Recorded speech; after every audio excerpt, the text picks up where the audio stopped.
Last year, we introduced the plastic module in FEM-Design, giving you a more advanced material model for reinforced concrete and steel. And the response has been amazing.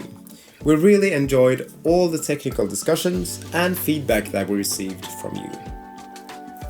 This module isn't just about material savings.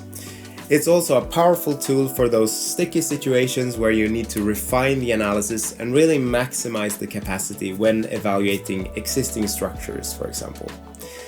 And now we're really excited to introduce some new features that will make this module even better. We've added more settings for the material model, including a reduction factor for the yield stress of compressed reinforcement, and non-linear behavior of reinforcement in the hardening stage.